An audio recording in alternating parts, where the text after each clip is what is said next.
Hello and welcome back to my channel. आज की इस वीडियो में हम बात करेंगे टीचिंग एप्टीट्यूड यानी कि शिक्षण अभियोग्यता के सेट 5 की। जी हाँ, टॉप 25 क्वेश्चंस यहाँ पर मैं आज फिर से करवाने वाली हूँ। अगर आपने सेट 1, 2, 3, 4 का वीडियो नहीं देखा है तो फटाफट से देख लीजिए, लिंक आपको डिस्क्रिप्शन में मिल जाएगा। ठीक है, और अगर आप किसी और भी कॉम्पिटेटिव एग्जाम की तैयारी कर रहे हैं या फिर बीएड की ही तैयारी कर रहे हैं तो आप हमारे दूसरे चैनल एसएस स्टडी को भी सब्सक्राइब कर सकते हैं, लिंक आपको डिस्क्रिप्शन में मिल जाएगा। ठीक है, बिना किसी देरी के करते हैं आज का ये वीडियो शुरू। तो यहाँ पर हम चलते हैं क्वेश्चन नंबर 1 की तरफ, जो कि है भाषा और चिंतन में संबंध होता है, यह कथन कैसा है आपको बताना है। व्यर्थ का है, पूर्णतः सही है, आंशिक रूप से सही है या फिर पूर्णतः गलत है। तो इसका करेक्ट उत्तर होगा सी, आंशिक रूप से सही है, क्योंकि भाषा और चिंतन में संबंध होता है।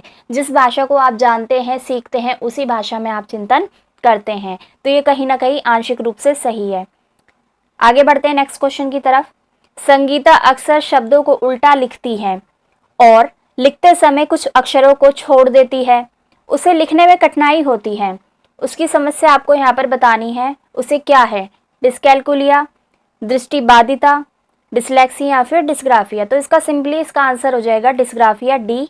ठीक है, क्योंकि हम इसके बारे में पढ़ भी चुके हैं और अगर आपने वीडियो नहीं देखा तो मैं यहाँ पर आपको पूरी प्लेलिस्ट का लिंक प्रोवाइड करा दूंगी, जहाँ पर आपको हर इम्पोर्टेंट सीडीपी रिलेटेड कंटेंट मिल जाएगा। ठीक है, नेक्स्ट क्वेश्चन है यहाँ पर, निम्नलिखित में कौन सा उपयुक्त रचनात्मक आकलन है। सबसे पहले समझ लीजिए रचनात्मक आकलन क्या है। Formative assessment. ठीक है, जो समय समय पर किया जाता है उसको कहा जाता है फॉर्मेटिव असेसमेंट। तो यहाँ पे पूछा है कि नहीं है। ए, खुले अंत वाले प्रश्न, परियोजना, अवलोकन, विद्यार्थियों का योग्यता क्रम निर्धारित करना। ठीक है, तो यही इसका करेक्ट उत्तर होगा। विद्यार्थियों का योग्यता क्रम निर्धारित करना रचनात्मक आकलन का कार्य नहीं है। नेक्स्ट क्वेश्चन है यहाँ पर, बाल केंद्रित शिक्षा में शामिल है। सबसे पहले समझिए बाल केंद्रित शिक्षा क्या है। Child centre education. ठीक है, ऑप्शन देखेंगे फटाफट।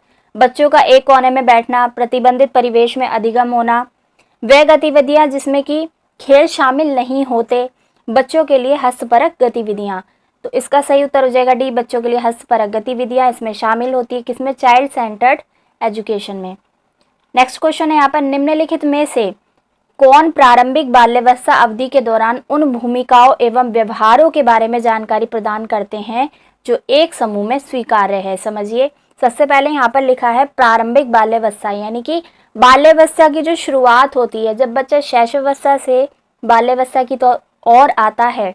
ठीक है, उसकी बात यहाँ पर हो रही है। तो इसमें कौन सी ऐसी जानकारी दी जाती है बच्चे को जो कि एक समूह द्वारा स्वीकार्य है। ठीक है, आपको बताना है कौन ये जानकारी देता है इस अवस्था में, प्रारंभिक बाल्यावस्था में। भाई बहन एवं अध्यापक, अध्यापक एवं साथी, साथी एवं माता पिता। डी है इसमें माता पिता एवं भाई बहन। तो देखिए, बच्चा जो है प्रारंभिक बाल्यावस्था में स्कूल वो गया नहीं है, तो अभी माता पिता और भाई बहन के कांटेक्ट में है, इसलिए इसका उत्तर हो जाएगा डी। ठीक है, तो चीज़ों को सोचते हुए समझते हुए चलिए, ऐसी जल्दबाजी में आपको आंसर नहीं लगाना है। अच्छे से आप पढ़ेंगे समझेंगे तभी आपका आंसर करेक्ट होगा। नेक्स्ट क्वेश्चन है यहाँ पर, कौन सी विशेषता प्रतिभाशाली बच्चे की नहीं है। ठीक है, नहीं है पूछा गया है। ऑप्शन है इसमें उच्च आत्मक्षमता, निम्न औसतीय मानसिक प्रक्रियाएं, अंतर्दृष्टिपूर्वक समस्याओं का समाधान करना, उच्चतर श्रेणी की मानसिक प्रक्रियाएं। तो इसका सही उत्तर होगा निम्न औसतीय मानसिक प्रक्रियाएं। ठीक है, निम्न है यानी कि उच्च से कम है, जबकि प्रतिभाशाली जो बच्चे होते हैं उनकी मानसिक प्रक्रियाएं उच्चतम होती हैं।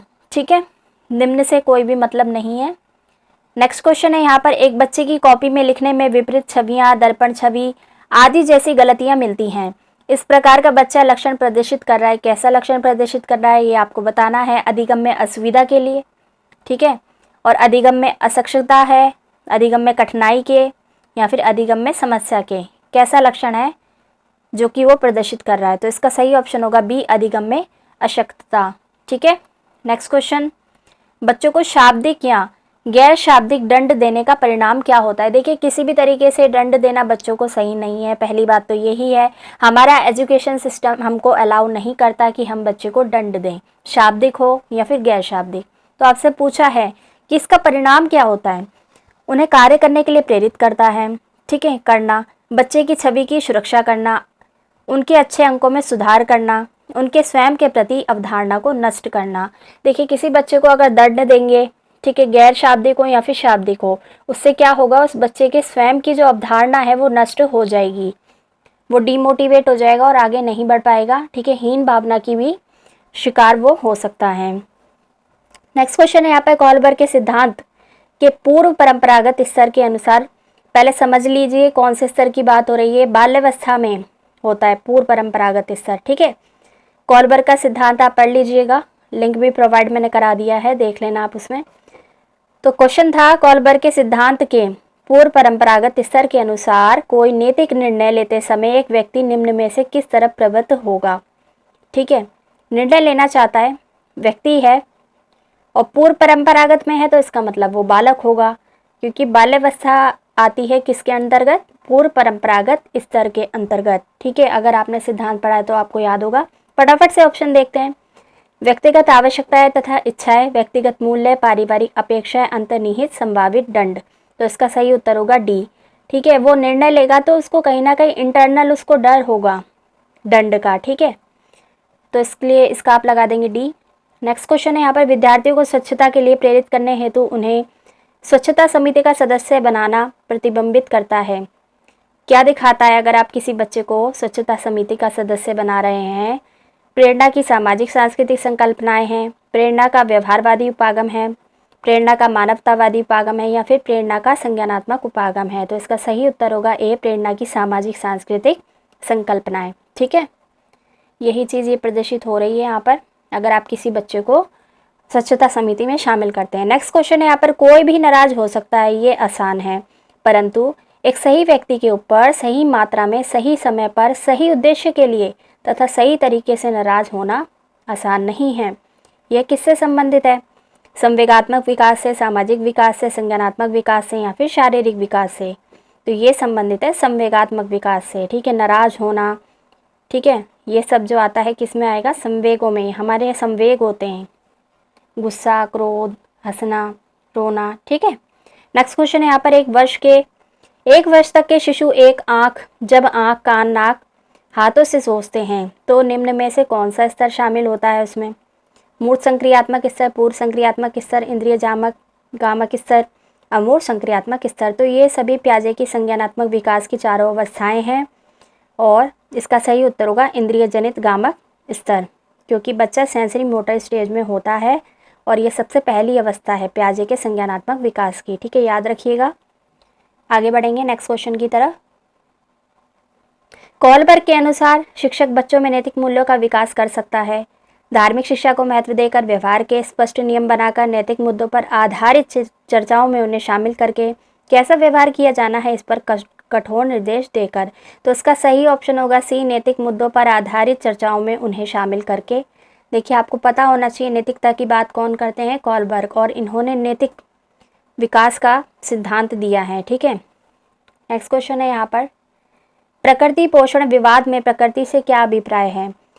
ऑप्शन, जैविकीय विशिष्टताएं या वंशानुक्रम सूचनाएं, एक व्यक्ति की मूल वृत्ति, भौतिक और सामाजिक संसार की जटिल शक्तियां, हमारे आसपास का वातावरण। तो इसका सही ऑप्शन होगा ए, जैविकीय विशिष्टताएं या वंशानुक्रम सूचनाएं। ठीक है, प्रकृति का मतलब यही है। ये पूरा एक तरीके से सिद्धांत है, मैं आपको बता दूं। ठीक है, इसकी वीडियो भी बनी नहीं है, आपको मिल जाएगी हमारे चैनल पर। दूसरे चैनल को ज़रूर सब्सक्राइब कर लेना, एसएससी स्टडी को।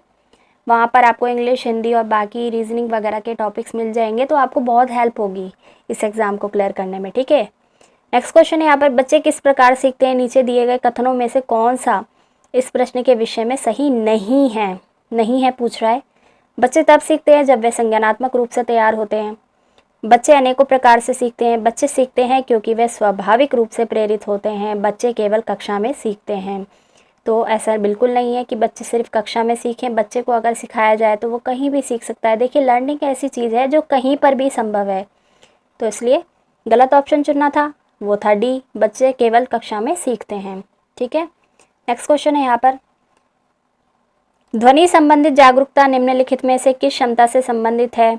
ठीक है, ध्वनि संबंधित जागरूकता आपको बताना है किससे संबंधित है। ऑप्शन है ध्वनि संरचना पर चिंतन करना व उसमें हेरफेर करना, सही सही व धारा प्रवाह बोलना। देखिए बोलने से तो रिलेटेड नहीं है, ध्वनि जानना, समझना, लिखना, व्याकरण के नियमों में दक्ष होना। तो जो सबसे अप्रोप्रिएट उत्तर है इसका वो हो जाएगा ए, ध्वनि संरचना पर चिंतन एवं उसमें हेरफेर करना। नेक्स्ट क्वेश्चन है अगेन प्याजे आ जाता है यहाँ पर। ठीक है, प्याजे जो है बहुत इंपॉर्टेंट टॉपिक है। आप कोई भी टीचिंग एग्जाम दे रहे हैं तो आपको बहुत से क्वेश्चन वहाँ पर देखने को मिलेंगे। तो प्याजे के अनुसार 2 से 7 वर्ष के बीच का एक बच्चा संज्ञानात्मक विकास की किस अवस्था में है? ठीक है, 0 से 2 कौन सी होती है? शैशवावस्था, और 2 से 7 पूर्व संक्रियात्मक अवस्था।